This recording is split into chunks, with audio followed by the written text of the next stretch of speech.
Meet provocation and insult with assertiveness. This week at Christian Lens, we are looking at Brexit negotiations.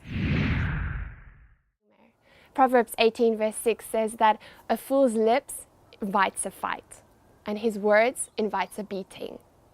The Foreign Secretary Jeremy Hunt has urged the EU not to take British politeness as weakness in recent Brexit negotiations in Salzburg. This was in response to Donald Tusk's photo on Instagram of Theresa May, the Prime Minister of the UK, holding a piece of cake, quoting, "Sorry, no cherries." Mr. Hunt said to the EU, "If you put us in a difficult place, we will stand. That is the kind of country we are." And in response, he's quoted to the photo on Instagram, he said that insulting Theresa May on social media is not the way forward to find a solution for the situation.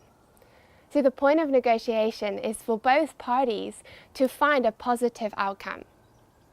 And that requires trust, because each side has to be vulnerable, has to show elements of vulnerability.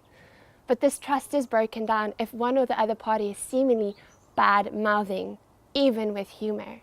Proverbs 18 verse 6 says that a fool's lips invites a fight, and his words invites a beating. And therefore, low trust requires lots of red tape. And therefore, I believe assertiveness is the way forward, because it describes Luke 6 verse 31, which says that if you have to treat others the way that you want to be treated. Assertiveness, first of all, shows that you have respect for yourself and respect for the other party. It prevents them from steamrolling you, and it prevents you from steamrolling them. But most of all, it shows and demonstrates that you are aware of the other party's situation and that you are willing to resolve the conflict.